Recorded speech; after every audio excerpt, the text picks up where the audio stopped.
കർത്താവിൽ പ്രിയപ്പെട്ട ദൈവമക്കളെ, ഇപ്പോഴത്തെ നമ്മുടെ ഒരു ആവശ്യങ്ങൾ കേവലം നടന്നു പോകുന്നതിനേക്കാൾ അതീതമായിട്ട് നമ്മൾ മറ്റുള്ളവർക്ക് നൽകുവാൻ പ്രാപ്തരാകും വിധം ഇന്ന് തന്നെ ചിന്തിച്ചു തുടങ്ങണം. ദർശനങ്ങൾ നിങ്ങൾ ആ നിലയിൽ രൂപപ്പെടുത്തിയാൽ എൻ്റെ കർത്താവ് നിങ്ങളെ അതിൽ നിശ്ചയമായും എത്തിക്കുക തന്നെ ചെയ്യും. കാരണം സ്വർഗത്തിൻ്റെ ചിന്താതലങ്ങൾ എപ്പോഴും കേവലം സംഭരണങ്ങളെക്കാൾ വലുതാണ്. കൊടുക്കുവാൻ പാകത്തിന് നിങ്ങളുടെ കൈകളെ എൻ്റെ കർത്താവ് നിറയ്ക്കും. ഇനിയും ഇനിയും ഇനിയും നിറയ്ക്കും. നിങ്ങൾ അത്ഭുതങ്ങളെയും അനുഗ്രഹങ്ങളെയും പ്രാപിക്കും. യേശു നിങ്ങളെ ഒരിക്കലും ക്ഷാമത്തിൻ്റെ മനോഭാവമല്ല പഠിപ്പിക്കാൻ ആഗ്രഹിക്കുന്നത്. നൽകുവാൻ പാകത്തിൽ നിങ്ങളുടെ ജീവിതത്തെ വിസ്തൃതമാക്കുന്ന ഒരു പുതിയ ദർശന തലത്തിലേക്കാണ് കർത്താവ് നിങ്ങളുടെ കാഴ്ചപ്പാടുകളെ വിപുലീകരിക്കുവാൻ ആഗ്രഹിക്കുന്നത്. അതുകൊണ്ട് ഇന്ന് രാവിലെ നൽകുവാൻ പാകത്തിൽ എൻ്റെ കൈകളെ കർത്താവെ നിറയ്ക്കണമേ എന്ന് പ്രാർത്ഥിച്ചു തുടങ്ങുക. നിങ്ങൾ അനേകർക്കൊരു സഹായമായി മാറും. ഇപ്പോഴത്തെ ഒരു ജീവിതാവസ്ഥയിൽ പലതിനാൽ ബുദ്ധിമുട്ടുന്ന നിങ്ങൾ അനേകരുടെ ആവശ്യങ്ങൾ അവർ പോലും അറിയാതെ നടത്തിക്കൊടുക്കത്തക്ക നിലയിൽ ഈ ഒരു മേഖലയിൽ സ്വാതന്ത്ര്യവും ശക്തിയുമുള്ളവരായി മാറും. കർത്താവ് നിങ്ങളെ അതിനായി ഒരുക്കാൻ പോകുന്നു. ഇന്നത്തെ പ്രവചനദൂതിലേക്ക് എല്ലാ പ്രിയപ്പെട്ട ദൈവമക്കൾക്കും സന്തോഷത്തോടെ വലിയവനായ നമ്മുടെ കർത്താവായ യേശുവിൻ്റെ ഉന്നതമായ നാമത്തിൽ ആത്മാർത്ഥമായി സ്നേഹവന്ദനം. ഞാൻ അല്പം മുൻപ് പറഞ്ഞല്ലോ, യേശു നമ്മളെ ഒരിക്കലും ഒരു ക്ഷാമത്തിൻ്റെ മനോഭാവമല്ല പഠിപ്പിച്ചിട്ടുള്ളത്. അവിടുന്ന് പറഞ്ഞു, കൊടുക്കുവീൻ എന്നാൽ നിങ്ങൾക്കും ലഭിക്കും. ലൂക്കോസിൻ്റെ സുവിശേഷം 6-ാം അധ്യായത്തിൻ്റെ 38-ാമത്തെ വചനത്തിലാണ് നമുക്കിത് കാണാൻ കഴിയുന്നത്. ഈ പറയപ്പെടുന്ന വാക്ക് കേവലം പണത്തെക്കുറിച്ചുള്ള ഒരു വചനമല്ല. ഞാനിത് മനസ്സിലാക്കിയെടുത്തോളം ഇത് മൂല്യ സൃഷ്ടിയുടെ നിയമമാണ്. നൽകുവാൻ തക്കവിധമുള്ള പ്രാപ്തി അവിടുന്ന് നിങ്ങൾക്ക് നൽകുമെന്നുള്ളതിൻ്റെ ഏറ്റവും ശക്തമേറിയ സൂചനയാണിത്. അതുകൊണ്ട് സൃഷ്ടിക്കപ്പെടുവാൻ, മൂല്യങ്ങളെ സൃഷ്ടിക്കുവാൻ, ദർശനങ്ങളെ വിപുലീകരിക്കുവാൻ ഇന്ന് രാവിലെ പരിശുദ്ധാത്മാവ് നിങ്ങളെ വിളിക്കുകയാണ്. ലോകം പലപ്പോഴും, നമ്മുടെ സമൂഹം പലപ്പോഴും ചോദിക്കുന്നൊരു ചോദ്യമുണ്ട്, എനിക്ക് ആര് തരും, എനിക്ക് എവിടുന്ന് കിട്ടും? പക്ഷേ യേശു നമ്മളോട് ചോദിക്കുന്നത് ആര് തരും, എവിടുന്ന് കിട്ടുമെന്നുള്ള കാര്യങ്ങളൊന്നുമല്ല, നീ എന്ത് സൃഷ്ടിക്കുമെന്നുള്ളതാണ്. നീ മറ്റുള്ളവർക്കായി എന്തൊക്കെ നൽകുവാൻ തക്കവിധം ആഗ്രഹിക്കുന്നു എന്നുള്ളതാണ്. തൻ്റെ മുൻപിൽ ഒരിക്കൽ ശുശ്രൂഷാ വേളയിൽ ജനത്തെ പോഷിപ്പിക്കുന്ന ഒരു സാഹചര്യവുമായി ബന്ധപ്പെട്ട് ജനക്കൂട്ടങ്ങൾക്ക് ആഹാരം നൽകുന്ന ഒരു അവസ്ഥ വന്നപ്പോൾ യേശു ശിഷ്യരോട് പറഞ്ഞൊരു കാര്യമുണ്ട്, നിങ്ങൾ അവർക്ക് തിന്മാൻ കൊടുക്കണമെന്ന്. സത്യത്തിൽ അപ്പം വർദ്ധിപ്പിക്കുവാനും അപ്പം സൃഷ്ടിക്കുവാനും പ്രാപ്തിയുള്ള കർത്താവ് അവരെ നൽകുന്ന പദ്ധതിയിലേക്ക് ഇറക്കുകയായിരുന്നു. ജനം വിശന്ന് വലഞ്ഞിരിക്കുമ്പോൾ യേശു ഒരു അത്ഭുതം ചെയ്യുന്നതിന് മുൻപ് കർത്താവ് ചെയ്ത ആദ്യത്തെ കാര്യം നിസ്സഹായരായി നിൽക്കുന്ന തൻ്റെ ശിഷ്യന്മാരെ നൽകുവാൻ തക്കവിധമുള്ള വലിയൊരു മനസ്സിൻ്റെ തലത്തിലേക്ക് കർത്താവ് അവരെ പാകപ്പെടുത്തുകയായിരുന്നു. ഇവിടെ ഒരു മിസ്റ്ററിയുണ്ട്. നമ്മൾ നൽകുവാൻ തക്കവിധം ഒരു മൈൻഡ് സെറ്റ് ദൈവസന്നിധിയിൽ പ്രാപിച്ചാൽ ദൈവം നമ്മളെ കൊണ്ട് തന്നെ വിളമ്പിപ്പിക്കും. ഈ ദൂത് ഇന്ന് രാവിലെ എല്ലാവരും ഓർമ്മയിൽ വെച്ചോണം. നൽകുവാൻ തക്കവിധമുള്ള ഒരു കൊതി ദൈവസന്നിധിയിൽ അനേകായിരങ്ങൾക്ക് വേണ്ടി നിങ്ങൾ ഏറ്റെടുക്കാൻ ഇന്ന് രാവിലെ തയ്യാറാണെങ്കിൽ നിങ്ങളെ കൊണ്ട് തന്നെ ദൈവം ആയിരങ്ങൾക്ക് വാരിക്കോരി നൽകാൻ തക്കവിധം നിങ്ങളെ ദൈവം അനുഗ്രഹങ്ങളുടെ ഒരു വിളമ്പുകാരനാക്കി മാറ്റും. ഒരുപക്ഷെ നിങ്ങളുടെ വീടിന്ന് ഒത്തിരി പരാധീനതകളിലായിരിക്കാം, ഒത്തിരി പ്രയാസങ്ങളിലും വേദനകളിലുമായിരിക്കാം. പക്ഷേ ഞാൻ നിങ്ങളോട് പറയുന്നു, യേശു നിങ്ങളെ ഒരു വിളമ്പുകാരനാക്കും. ആയിരങ്ങളുടെ ജീവിതത്തിന് ദൈവം അനുഗ്രഹങ്ങളെ നൽകുന്ന അനുഗ്രഹങ്ങളുടെ ഒരു വിതരണക്കാരനായി, ഒരു വിതരണക്കാരിയായി നിങ്ങളുടെ കൊട്ടകളെ കർത്താവ് മാനിക്കും. ആമേൻ. അപ്പോൾ നൽകുവാൻ പ്രാപ്തനാകും വിധം ഇന്ന് രാവിലെ ദൂത് കേൾക്കുന്ന എല്ലാവരും ചിന്തിക്കേണ്ടതായിട്ടുണ്ട്. പലപ്പോഴും നമ്മുടെ താൽക്കാലിക ജീവിത സാഹചര്യങ്ങൾക്കകത്ത് മുന്നോട്ട് ചിന്തിക്കാതെ ശത്രു നമ്മളെ ഇവിടം വരേക്കേ ഉള്ളൂ, കഷ്ടപ്പെട്ടാൽ ബുദ്ധിമുട്ടിയാൽ എന്തെങ്കിലുമൊക്കെ ആയി തീർന്നേക്കും, എന്നാലും നിനക്ക് ഒത്തിരി പ്രോബ്ലങ്ങളൊക്കെ ഉണ്ട് എന്നുള്ള നിലയിൽ ഒരു വ്യാജമായ തെറ്റിദ്ധാരണ കൊണ്ട് നമ്മളെ ബന്ധിക്കാൻ സാധ്യതയുണ്ട്. പക്ഷേ ഞാൻ നിങ്ങളോട് പറയുന്നു, ഏത് മരുഭൂമിയിലും ഏത് വരണ്ട ദേശത്തും വിളമ്പുകാരനായി തീരാൻ നൽകാൻ തക്ക വിധം ദൈവത്തിൻ്റെ നിയോഗം കർത്താവ് നിങ്ങൾക്കാണ് തരുന്നത്. അനേകരുടെ ജീവിതത്തെ നിറയ്ക്കണമെന്നുള്ള പ്രാർത്ഥന മാത്രം പോരാ, കൊടുക്കുവാൻ തക്കവിധമുള്ള സമൃദ്ധിയും ദൈവം നിങ്ങളുടെ കൈകളിലേക്കാണ് തരുന്നത്. നിങ്ങൾ തയ്യാറാണെങ്കിൽ ഇപ്പോഴത്തെ പരിതസ്ഥിതികളുടെ ഇടുക്കത്തിനകത്ത് നിന്നും കൊട്ടകൾ നിറയുന്ന വിശാലത ക്ഷണനേരത്തിനകം കർത്താവ് നിങ്ങളുടെ ജീവിതത്തിൽ തരും. നന്മകൾ വർദ്ധിക്കുന്നതിന് മുൻപ് ഖജനാവ് നിറയ്ക്കുന്ന കാര്യത്തെക്കുറിച്ചല്ല ചിന്തിക്കേണ്ടത്. ആസ്തികൾ കൂട്ടുന്ന കാര്യത്തെക്കുറിച്ചല്ല ചിന്ത മുന്നോട്ടേക്ക് പോകേണ്ടത്. പിന്നെയോ പകരം കൊടുക്കുവാൻ, വാരിക്കോരി നൽകുവാൻ, ചെലവിടുവാൻ, ആവശ്യക്കാരെ തൃപ്തിപ്പെടുത്തുവാൻ തക്കവിധമുള്ള ഒരു നിറവായി എൻ്റെ കൈകൾ തീരട്ടെ എന്നുള്ള നിലയിൽ മറ്റുള്ളവർക്കൊരു അനുഗ്രഹമാകാൻ പാകത്തിൽ ഇന്ന് രാവിലെ നിങ്ങൾ ചിന്താരീതികളെ മാറ്റുന്നെങ്കിൽ ആ ചിന്ത പോലും ദൈവസന്നിധിയിൽ തീവ്രമായൊരു പ്രാർത്ഥനയാണ്. കാരണം ദൈവം നമ്മുടെ നിരൂപണങ്ങൾ പോലും അറിയുന്നു. നിങ്ങൾ മറ്റുള്ളവർക്കൊരു അനുഗ്രഹമാകാൻ കഴിയും വിധം നിങ്ങളുടെ ജീവിതത്തെ ദൈവമേ മാനിക്കണമേ എന്ന് ചിന്തിക്കാൻ തയ്യാറാകുമ്പോൾ പോലും സ്വർഗം അതിന് ആമേൻ പറയും. ഹല്ലേലൂയ. പ്രിയപ്പെട്ട ദൈവമക്കളെ, നിങ്ങൾ നൽകുവാൻ പ്രാപ്തരാകും തക്കോണം ദൈവം നിങ്ങളെ മാനിക്കാൻ പോവുകയാണ്. ആ നിലയിൽ നിങ്ങളുടെ ദർശനങ്ങളെ നിങ്ങളിന്ന് രൂപപ്പെടുത്തുക. കയ്യിൽ പൈസ ഇല്ലാത്തപ്പോഴും നിങ്ങളിത് ചെയ്യുക. നിങ്ങളുടെ മുൻപിൽ അവസരങ്ങൾ ഒന്നുപോലും ഇല്ലാത്തപ്പോഴും നിങ്ങളിതിന് തയ്യാറാകുക. നിങ്ങൾക്കൊരു ചാൻസ് മുമ്പിൽ ഇല്ലാത്തപ്പോഴും നൽകുവാനുള്ള മനസ്സോടെ നിങ്ങൾ നിൽക്കുക. ദൈവം നിങ്ങളുടെ കയ്യിൽ വർദ്ധിപ്പിച്ചു തരുന്ന കാഴ്ച നിങ്ങൾ കാണും. കാരണം സ്വർഗത്തിൻ്റെ ചിന്ത എപ്പോഴും സംഭരണത്തെക്കാൾ വലിയതാണ്. കൊടുക്കുവാൻ പാകത്തിന് കർത്താവ് നിങ്ങളുടെ കൈകളെ നിറയ്ക്കാൻ പോവുകയാണ്. ഇപ്പോഴത്തെ സാഹചര്യങ്ങളെ ഒരു കാരണവശാലും നിങ്ങൾ പേടിക്കരുത്. ആ പേടികളെ, ഇപ്പോഴത്തെ ഭയങ്ങളെ അടിസ്ഥാനമാക്കി നിങ്ങൾ ഒരു കാരണവശാലും തീരുമാനമെടുക്കരുത്. കാരണം ദൈവം നമുക്ക് ഭീരുത്വത്തിൻ്റെ ആത്മാവിനെ അല്ല നൽകിയിരിക്കുന്നത്, പുത്രത്വത്തിൻ്റെ, ധൈര്യത്തിൻ്റെ, ശക്തിയുടെ, സുബോധത്തിൻ്റെ ആത്മാവിനെയാണ്. വിശുദ്ധ പൗലോസ്ലീഹ തിമോത്തിക്ക് എഴുതിയ 2-ാം ലേഖനം 1-ാം അധ്യായത്തിൻ്റെ 7-ാം വാക്യത്തിൽ 2 തീമോത്തിയോസ് 1:7 നാം കാണുന്നു, ദൈവം നമുക്ക് നൽകിയത് ഭീരുത്വത്തിൻ്റെ ആത്മാവിനെ അല്ല. ആമേൻ. അങ്ങനെയാണ് എന്നുണ്ടെങ്കിൽ ഇന്ന് രാവിലെ എല്ലാത്തരം ഭയങ്ങളും ആകുലതകളും എങ്ങനെ കാര്യങ്ങൾ നടക്കുമെന്നുള്ള ഒരു ചിന്ത, അതൊരു ഫിയറാണ്. അതിനെ നിങ്ങൾ ജയിക്കുക. കാരണം ഭയം നമ്മുടെ ഭാവിയെ വല്ലാത്ത രീതിയിൽ ചുരുക്കിക്കളയും. മനോഹരമായൊരു ചിത്രത്തെ ചുരുട്ടിക്കൂട്ടുന്നത് പോലെ ഭയം നിങ്ങളുടെ മാസ്റ്റർ പ്ലാനുകളെ ചുരുക്കിക്കളയും. ഇന്ന് രാവിലെ നമുക്ക് ഭയം വേണ്ട, നമുക്ക് വിശ്വാസം മതി. വിശ്വാസം സാധ്യതകളെ വികസിപ്പിക്കും. ചുരുട്ടി വച്ചിരിക്കുന്ന ഒരു ചുരുൾ നിവർത്തുന്നത് പോലെയാണ് വിശ്വാസം. വിശ്വാസം സാധ്യതകളെ വികസിപ്പിക്കും. സമാധാനമായിട്ട് ഇന്ന് രാവിലെ ഈ ദൂത് കേൾക്കുക. ഇന്ന് രാത്രിയിൽ സമാധാനമായി നിങ്ങൾ ഉറങ്ങുക. ഇന്ന് പകൽ മുഴുവൻ നിങ്ങൾ ഉള്ളു നിറഞ്ഞ് നന്ദിയുള്ള ഹൃദയത്തോടെ ചിരിക്കുക. ദൈവം കൂടെയുള്ള ഒരു മനുഷ്യനായി തന്നെ മറ്റുള്ളവരുടെ കൂടെ നിങ്ങൾ സഞ്ചരിക്കുക. അവരും നിങ്ങളാൽ ആശ്വാസവും ധൈര്യവും പ്രാപിക്കട്ടെ. ദൈവം ആദരിച്ച ഒരു മനുഷ്യനായിരുന്നു കിങ് സോളമൻ, ദാവീദ് രാജാവിൻ്റെ സീമന്തപുത്രൻ. ആ മകൻ ദൈവത്തിൻ്റെ ജ്ഞാനം സ്വീകരിച്ച, ദൈവത്തിൻ്റെ അനുഗ്രഹത്താൽ ധനികനായ മനുഷ്യൻ പറഞ്ഞൊരു വാക്ക് സദൃശ്യവാക്യങ്ങളുടെ പുസ്തകം 4-ാം അധ്യായത്തിൻ്റെ 7-ാമത്തെ പരിശുദ്ധ വചനത്തിൽ ഇങ്ങനെയാണ് കാണുന്നത്: ജ്ഞാനം സമ്പാദിക്കുക. പ്രിയപ്പെട്ട ദൈവവൈതലേ, ദൈവം ഇന്ന് രാവിലെ നിൻ്റെ ജീവിതത്തിലേക്ക് പുതിയ ജ്ഞാനത്തിൻ്റെ മണ്ഡലങ്ങളെ തുറക്കുകയാണ്.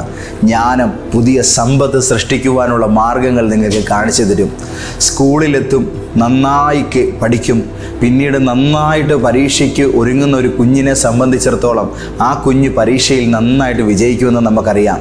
നന്നായിട്ട് നിയമം പഠിക്കുന്ന ഒരു അഭിഭാഷകനെ സംബന്ധിച്ചിടത്തോളം ജനങ്ങൾക്ക് അദ്ദേഹത്തെ വിശ്വസിച്ച് കേസേൽപ്പിക്കാം. കാരണം നന്നായി കേസ് ഫയൽ പഠിച്ചിട്ട് വരുന്നൊരു അഭിഭാഷകൻ കോടതിയിൽ നന്നായിട്ട് പെർഫോം ചെയ്യും.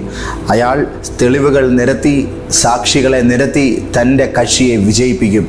നന്നായി ദൈവവചനം പഠിക്കാൻ നേരം കണ്ടെത്തുന്ന ഒരു വ്യക്തിയാണ് നിങ്ങളെങ്കിൽ ഞാൻ തറപ്പിച്ച് പറയട്ടെ, ശക്തരായ ആത്മീക ഉപദേഷ്ടാക്കന്മാരായി ദൈവം നിങ്ങളുടെ ഭാവിയെ ഉയർത്തും.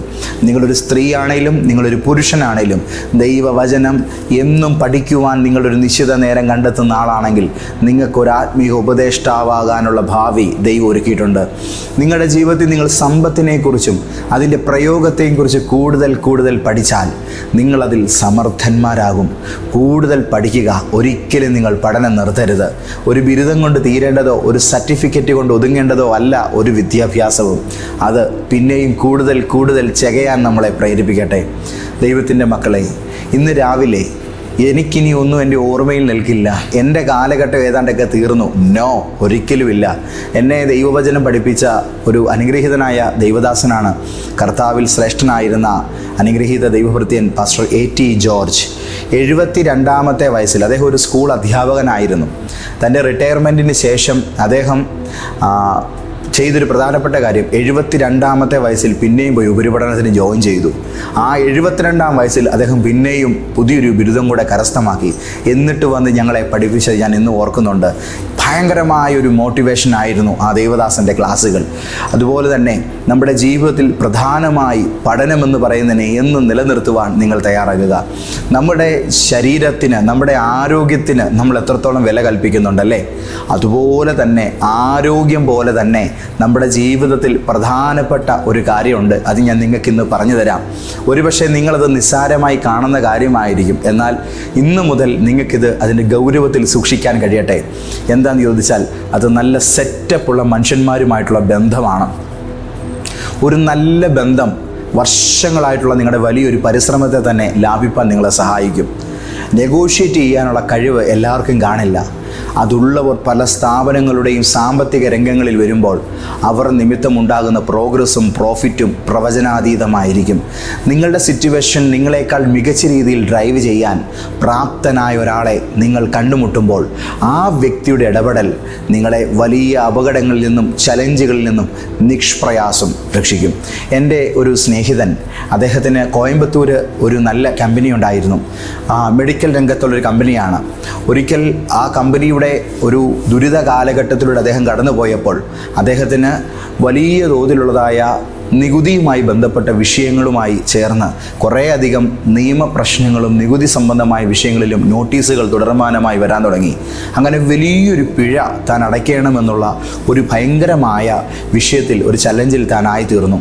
അങ്ങനെ ഈ സങ്കടത്തിൽ താൻ മുന്നോട്ട് പോകുന്ന വേളയിൽ ബോംബെയിൽ ദൈവം തനിക്ക് വേണ്ടി സമൃദ്ധനായ ഒരാളെ ഒരുക്കി. അദ്ദേഹവുമായി ഇദ്ദേഹം ഈ കാര്യങ്ങളൊക്കെ സങ്കടത്തോടെ പറയുന്ന വേളയിൽ അദ്ദേഹം എല്ലാം ചിരിച്ചുകൊണ്ട് കേട്ടിട്ട് പറഞ്ഞു, ആ ഫയലെല്ലാം എനിക്കൊന്ന് താ, ഞാനൊന്ന് പഠിക്കട്ടെ, ആ നോട്ടീസൊക്കെ എനിക്കൂടെ ഒന്ന് ഫോർവേഡ് ചെയ്യുക. ഇതെല്ലാം ലഭിച്ച ശേഷം ഇതെല്ലാം മനസ്സിലാക്കിയ അദ്ദേഹം ബോംബെയിലിരുന്നു കൊണ്ട് മനോഹരമായ ഒരു റിപ്പോർട്ട് തയ്യാറാക്കി. എന്നിട്ട് ഇതിനൊരു മറുപടി അദ്ദേഹം അയച്ചു. ദൈവമക്കളെ, ഭീമാകാരമായിരുന്ന ഒരു വലിയ തുക അദ്ദേഹത്തിൻ്റെ ഒറ്റ മറുപടി കൊണ്ട് ദൈവകൃപയാൽ പരിഹരിക്കപ്പെട്ടു.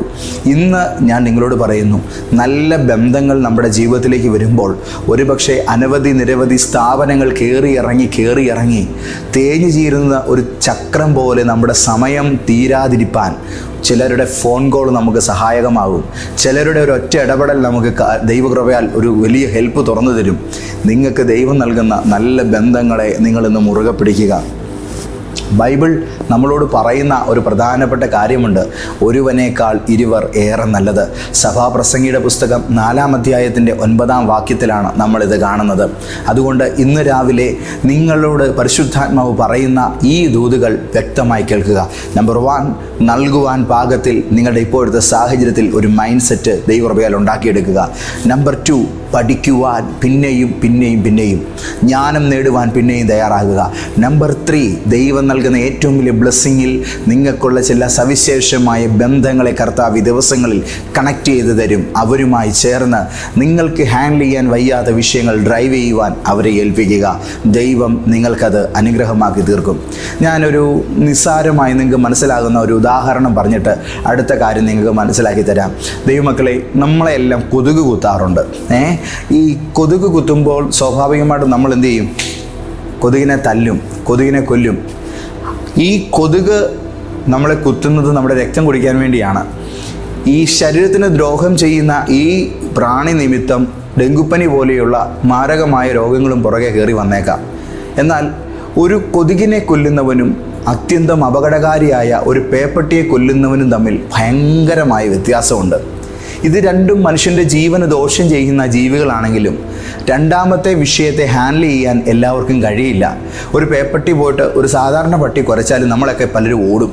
എന്നാൽ കടിച്ചു കീറാൻ വരുന്നൊരു പേപ്പട്ടിയെ വകവരുത്താൻ തക്ക വിധം, അതിനെ എറിഞ്ഞു കൊല്ലാൻ, തല്ലിക്കൊല്ലാൻ തക്ക വിധം ആത്മസംയമനവും ധൈര്യവും മികവുമുള്ള ഒരാളെ നമ്മൾക്ക് ആദ്യത്തെ കാറ്റഗറിയിലല്ല, രണ്ടാമത്തെ കാറ്റഗറിയിലെ പെടുത്താൻ കഴിയൂ. അവരുടെ മികവൊന്ന് ഹൈലൈറ്റ് ചെയ്യപ്പെടുന്നത് തന്നെയാണ്.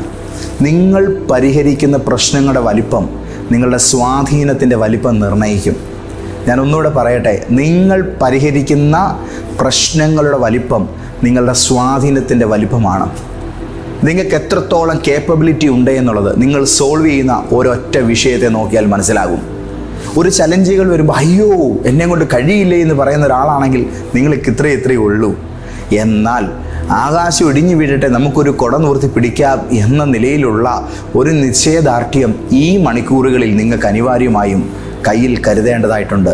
സ്വന്തം ചലഞ്ചുകൾ ധൈര്യത്തോടെ നേരിട്ട് ഇല്ലാതാക്കാനുള്ള കപ്പാസിറ്റി ഉണ്ടാക്കിയെടുക്കുക. ഇവിടെ സ്വാധീന ശക്തിയാണ് വലുതാകുന്നത്, നിങ്ങളത് വലുതാക്കണം. വിശുദ്ധ ബൈബിളിൽ അപ്പോസ്തലനായ പൗലോസ് എന്ന ശ്രേഷ്ഠനായ അപ്പോസ്തല ശ്രേഷ്ഠൻ നമ്മളോട് പറയുന്നു, എന്നെ ശക്തനാക്കുന്നവൻ മുഖാന്തരം ഞാൻ സകലത്തിനും മതിയായവനാണ്. എന്നെ ശക്തനാക്കുന്ന യേശുവിലൂടെ എനിക്കെല്ലാം കഴിയുമെന്നാണ് പൗലോസ് ശ്ലീഹ പറഞ്ഞത്. അത് നമുക്കും പറയാൻ കഴിയും, കാരണം യേശു നമ്മുടെയും കൂടെയുണ്ട്. പ്രിയപ്പെട്ട ദൈവമക്കളെ, നമ്മുടെ കർത്താവിൻ്റെ ഏറ്റവും വലിയ മഹത്വം എന്ന് പറയുന്നത് അവിടുന്ന് ഭാവികളുടെ നിർമ്മിതാവാണ് എന്നുള്ളതാണ്. യേശുവിനെ വെറും ഒരു മതനേതാവായി കാണുന്നത് വളരെ ചെറിയൊരു കാഴ്ചപ്പാടാണ്. യേശു മനുഷ്യ ചരിത്രത്തിലെ ഏറ്റവും വലിയ ഭാവി നിർമ്മിതാവാണ്. താജ്മഹൽ നിർമ്മിച്ച, ലോകത്തിലെ മനോഹരമായിരിക്കുന്ന പിരമിഡുകൾ നിർമ്മിച്ച നിർമ്മിതാക്കളെക്കുറിച്ച് നമ്മൾ അന്വേഷിക്കുന്നവരാണ്. അതിനെക്കുറിച്ച് ഇന്നും ഒരു പത്രക്കുറിപ്പിലും കണ്ടാൽ നമ്മളൊക്കെ വായിക്കുന്നവരാണ്. എന്നാൽ നിങ്ങൾക്കറിയാമോ, ലോകാത്ഭുതങ്ങളെക്കാൾ വലിയ അത്ഭുതമാണ് തകർന്നുപോയ മനുഷ്യൻ്റെ ഭാവിയെ പണിയുക എന്ന് പറയുന്നത്. ഒരു മനുഷ്യൻ്റെ ഭാവിയെ നിർമ്മിക്കുന്ന നിർമ്മാണ പ്രക്രിയയാണ് വലിയവനായ നസ്രയത്തിലെ നല്ല തച്ചനായ യേശു ചെയ്യുന്നത്. യേശു മനുഷ്യ ചരിത്രത്തിലെ ഏറ്റവും വലിയ ഭാവി നിർമ്മിതാവാണ്. രാജ്യങ്ങൾ പലതും ഉയർന്നു വീണു, സാമ്രാജ്യങ്ങൾ പലതും വന്നു, അത് അതുപോലെ തന്നെ താണുപോയി. സാമ്പത്തിക വ്യവസ്ഥകൾ മാറിമറിഞ്ഞു. പക്ഷേ 2000 വർഷങ്ങൾക്ക് ശേഷവും കോടിക്കണക്കിന് മനുഷ്യരുടെ തീരുമാനങ്ങളെയും പ്രതീക്ഷകളെയും ജീവിത ദിശകളെയും സ്വാധീനിച്ചുകൊണ്ടിരിക്കുന്ന ഒരേ ഒരു പേര് ഇന്നും നിലകൊള്ളുന്നു. ആ പേര് യേശു ക്രിസ്തു എന്നാണ്. ആമേൻ. യേശു വെറും മനുഷ്യരുടെ പാപങ്ങൾക്കും പരിഹാരം നൽകുന്നവൻ മാത്രമല്ല, അവൻ മനുഷ്യരുടെ സാധ്യതകളെ ഉയർത്തുന്നവനാണ്. ഞാൻ ഇന്ന് രാവിലെ അത് വ്യക്തമായി പറയട്ടെ, കേവല പാപമോചകൻ മാത്രമല്ല, യേശു മനുഷ്യരുടെ സാധ്യതകളെ ഉണർത്തുന്നവനാണ്. ക്രൂശിൽ കിടക്കുന്നൊരു മനുഷ്യനെ പറുദീസ വരെ ഒറ്റ വാക്കിൽ ഉയർത്തുവാൻ യേശുവിന് മാത്രമേ കഴിയൂ. അഴുകിപ്പോയ ശരീരത്തിലായിരിക്കുന്ന ഒരു മനുഷ്യൻ്റെ തീർന്നുപോയ ജീവിതത്തെ ഒറ്റ വാക്കിൽ പുനഃസ്ഥാപിക്കാൻ യേശുവിന് മാത്രമേ സാധിക്കൂ. ശവമടക്കിന് സജ്ജമാകുന്ന ഒരു അമ്മയുടെ പൈതലിനെ ഒറ്റ വാക്കിൽ പിടിച്ചെഴുന്നേൽപ്പിക്കുവാൻ യേശുവിന് മാത്രമേ കഴിയൂ. യേശു മനുഷ്യ ജീവിതത്തിൽ അവരുടെ അസ്തമിച്ചു പോയ സാധ്യതകളെ ഉണർത്തുന്നവനാണ്. അവിടുന്ന് വെറും മുറിവുകളെ ഹീൽ ചെയ്യുന്ന ഒരു വെറും രോഗസൗഖ്യദായകൻ മാത്രമല്ല, അവിടുന്ന് ശരീരത്തിലും മനസ്സിലും ആരോഗ്യമുള്ള ജനറേഷനെയാണ് പുറത്തു കൊണ്ടുവരുന്നത്. ഞാൻ ഒന്നുകൂടെ പറയട്ടെ, യേശു കേവല ശരീര സൗഖ്യദായകൻ മാത്രമല്ല, അവിടുന്ന് ആത്മാവിൻ്റെയും മനസ്സിൻ്റെയും ഡോക്ടറാണ്. കർത്താവായ യേശു ശരീരത്തിലും മനസ്സിലും തീരുമാനങ്ങളിലും ആരോഗ്യമുള്ള ദർശനമുള്ളൊരു ജനറേഷനെ പുറത്തെടുക്കുന്നവനാണ്. അതുകൊണ്ടാണ് ഈ പരിശുദ്ധാത്മാവ് ഒരു മനുഷ്യനിൽ കടന്നു വരുമ്പോൾ അതൊരു വൃദ്ധനിലാണെങ്കിൽ പോലും വൃദ്ധന്മാർ സ്വപ്നങ്ങളെ കാണുമെന്ന് ബൈബിൾ എഴുതിയിരിക്കുന്നത്. ചുരുക്കത്തിൽ കുട്ടികൾക്കും യുവാക്കൾക്കുമാണ് സ്വപ്നങ്ങളുള്ളത്. വൃദ്ധർ സ്വപ്നങ്ങൾ പൂർത്തിയാക്കപ്പെട്ടവരാണ്. പക്ഷെ ബൈബിൾ പറയുന്നു, അവസാനിക്കപ്പെട്ട സ്വപ്നങ്ങളുടെ കാറ്റഗറിയിൽ നിന്നും പുറത്താക്കപ്പെട്ടവരാണ് വൃദ്ധർ. പക്ഷേ പരിശുദ്ധാത്മാവ് വരുമ്പോൾ, യേശു അവരുടെ ലൈഫിലേക്ക് വരുമ്പോൾ അവരാണ് സ്വപ്നങ്ങളെ കണ്ടു തുടങ്ങുന്നത്. നിങ്ങളുടെ സ്വപ്നങ്ങൾ, നിങ്ങൾ ഏത് പ്രായത്തിൻ്റെ സീസണിലിരുന്ന് കേൾക്കുന്നവരാണേലും, നിങ്ങളുടെ ഇപ്പോഴത്തെ വയസ്സ് ഏത് ഡിജിറ്റിലുള്ളതാണേലും, അത് 7 ആരംഭിക്കുന്നതോ 8 ആരംഭിക്കുന്നതോ 9 ആരംഭിക്കുന്നതോ 100 അതിജീവിച്ചതോ ആണെങ്കിൽ പോലും ഞാൻ പറയുന്നു, സ്വപ്നങ്ങൾ തീർന്നിട്ടില്ല. എൻ്റെ യേശു ഭാവിയെ പുനർനിർമ്മിക്കുന്നവനാണ്. യേശു വെറും രക്ഷകനല്ല, അവിടുന്ന് രാജാവാണ്. അവിടുന്ന് വെറും ആശ്വാസകനല്ല, അവിടുന്ന് ദിശ നൽകുന്നവനാണ്. അവിടുന്ന് ഇന്നും ജനത്തെ ഉണർത്തുകയാണ്. കേവലം അവരുടെ ആവശ്യങ്ങൾ മാത്രം നിറവേറ്റി കൊടുക്കുന്ന ഒരാളായിട്ടല്ല, അവിടുന്ന് തലമുറകളെ അനുഗ്രഹിക്കുന്ന ദർശനങ്ങൾ മനുഷ്യരുടെ ഉള്ളിൽ നിക്ഷേപിക്കുന്നവനാണ്. അതുകൊണ്ട് സാമ്പത്തികമായ പ്രയാസങ്ങളോ ജീവിതത്തിൻ്റെ മുന്നോട്ടുള്ളതായ ചുവടുകളോ ഇനിമേൽ മുൻപിൽ ഉയരുന്ന ചിലരുടെ ഭീഷണികളോ ഇതൊന്നും കണ്ടും കേട്ടും നിങ്ങൾ ആരും പേടിക്കരുത്. നിങ്ങളുടെ കണ്ണുകൾ പ്രശ്നങ്ങളിൽ നിന്ന് ഉയർത്തുക. ക്രൂശിനപ്പുറമുള്ള പുനരുദ്ധാനം കണ്ട യേശുവിനെ നിങ്ങൾ ഇന്ന് രാവിലെ മിഴി തുറന്നു നോക്കുക. കാരണം എൻ്റെ യേശു ഇന്നും മനുഷ്യരെ സാഹചര്യങ്ങളെ അതിജീവിക്കാൻ മാത്രം പഠിപ്പിക്കുന്നില്ല, പിന്നെയോ പുതിയൊരു ജീവിത പരിതസ്ഥിതി തന്നെ നിർമ്മിക്കുന്ന നിർമ്മിതാക്കളാക്കാൻ യേശു മനുഷ്യന്മാരെ പരിശീലിപ്പിക്കുന്നു. ഞാൻ നിങ്ങളോട് വ്യക്തമായി പറയുന്നു, ഇപ്പോഴത്തെ സാഹചര്യത്തെ എങ്ങനെയെങ്കിലും തട്ടിമുട്ടി ഓവർകം ചെയ്യുന്ന ഒരു വാതിലല്ല യേശു നിങ്ങൾക്കായി തുറക്കുന്നത്. നിങ്ങൾ ഇപ്പോഴത്തെ സാഹചര്യത്തിന് മീതെ അതിശക്തമാംവിധം അതിജീവിക്കുന്ന പുതിയൊരു ജീവിത പരിതസ്ഥിതി തന്നെ നിർമ്മിക്കുന്ന അസാധാരണ മനുഷ്യന്മാരായി തീരുന്ന നിലയിലേക്ക് കർത്താവ് നിങ്ങളെ പരിശീലിപ്പിച്ച് പ്രാപ്തരാക്കി ഉയർത്തുകയാണ്. യേശു നമ്മുടെ ജീവിത ദർശനങ്ങളെ ഉയർത്തുവാൻ പഠിപ്പിക്കുന്നു. നമ്മുടെ ജീവിത കാലഘട്ടം തലമുറകൾ ഓർക്കുന്ന വിധത്തിൽ സൃഷ്ടിക്കുവാൻ കർത്താവ് നമ്മളെ പഠിപ്പിക്കുന്നു. അതിനുള്ള ശക്തി തന്ന് അവിടുന്ന് നമ്മുടെ കൂടെ നിൽക്കുന്നു. ഞാൻ ഒന്നുകൂടെ നിങ്ങളോട് പറയട്ടെ, യേശു നമ്മുടെ ജീവിത കാലഘട്ടം വരുന്ന അനേക തലമുറകൾ ഓർക്കുന്ന വിധത്തിൽ സൃഷ്ടിക്കുവാൻ അവിടുന്ന് നമ്മളെ പഠിപ്പിക്കുന്നു. അതിനുള്ള ശക്തി നമുക്ക് തന്ന് നമ്മുടെ കൂടെ ഈ കർത്താവ് മാറാതെ നിൽക്കുന്നു. ഈ നല്ല കർത്താവിൻ്റെ കൂടെ ഇന്നത്തെ ദിവസം നിങ്ങൾ ജീവിക്കുന്നത്, ഈ യേശുവിൻ്റെ കൂടെ ഇനി അങ്ങോട്ട് നിങ്ങൾ സഞ്ചരിക്കുന്നത്, നിങ്ങളൊരു കാലഘട്ടത്തിൻ്റെ സൃഷ്ടിതാക്കളായി തീരുന്ന പുതിയ ഉദ്യമത്തിൽ ഏർപ്പെടുന്നു എന്നതിൻ്റെ വ്യക്തമായ തെളിവാണ്. ഞാൻ ആദ്യമേ പറഞ്ഞു, ഇതൊരു മതപരിപാടിയല്ല, ഇതൊരു റിലീജിയസ് ലെവൽ ടോക്കല്ല. ഇത് കാലഘട്ടത്തിന് നടുവിൽ ജീവിതങ്ങളെ അനന്യമായ സൗന്ദര്യത്തോടുകൂടെ പുതുക്കിയെടുക്കുന്ന ദൈവരാജ്യത്തിൻ്റെ പുതിയ സംവിധാനമാണ്. ഇതിനകത്തേക്ക് ഏറ്റവും തകർന്നു പോയവരെ റിക്രൂട്ട് ചെയ്ത് അവരെ ഈ കാലഘട്ടത്തിന് നടുവിൽ ശക്തിയുള്ള ഈ യുഗത്തിൻ്റെ വ്യാഖ്യാനാതാക്കളാക്കി സ്വർഗം രൂപാന്തരപ്പെടുത്തുന്ന പരിപാടി ആരംഭിക്കുകയാണ്. നിങ്ങൾക്ക് ഇന്ന് രാവിലെ യേശുവുമായി കൈകോർക്കാം. കർത്താവിൽ നിങ്ങൾക്കിന്ന് നിങ്ങളുടെ ജീവിതത്തിൻ്റെ പുതിയ ദിശ കണ്ടെത്താം. യേശു നിങ്ങൾക്കൊരു പുതിയ ഓപ്പർച്യൂണിറ്റി ഇന്ന് തുറക്കുകയാണ്.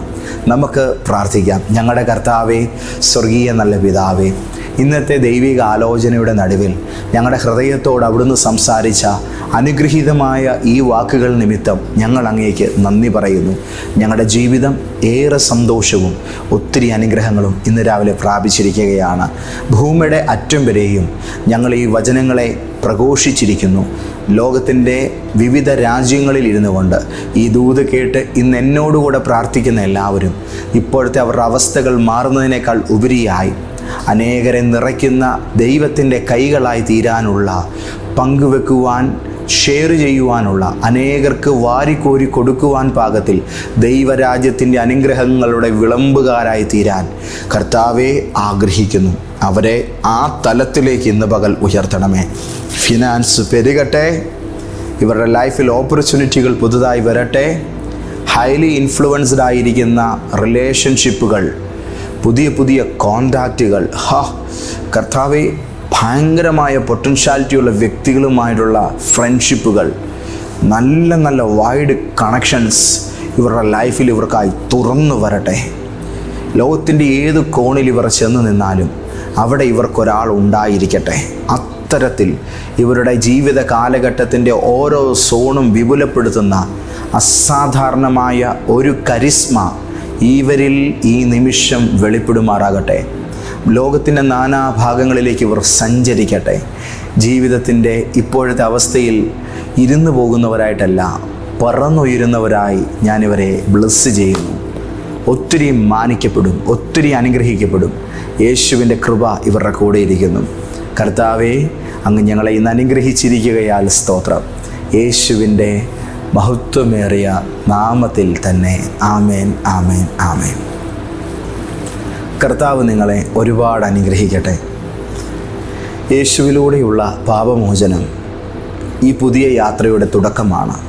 നമ്മുടെ പാപങ്ങളുടെ പരിഹാരത്തിനായി യേശു കഷ്ടപ്പെട്ടാണ് ക്രൂശിൽ നമുക്ക് വേണ്ടി ജീവൻ നൽകി നമ്മളെ ദൈവമക്കൾ എന്നുള്ള പദവിയിലേക്ക് രൂപാന്തരപ്പെടുത്തിയത്. കർത്താവിൽ നമുക്ക് വേണ്ടി ഒരുക്കപ്പെട്ട ആ ഫസ്റ്റ് ബ്ലെസ്സിങ് റിസീവ് ചെയ്തുകൊണ്ട് വേണം നാം മുന്നോട്ടേക്ക് തുടങ്ങാൻ.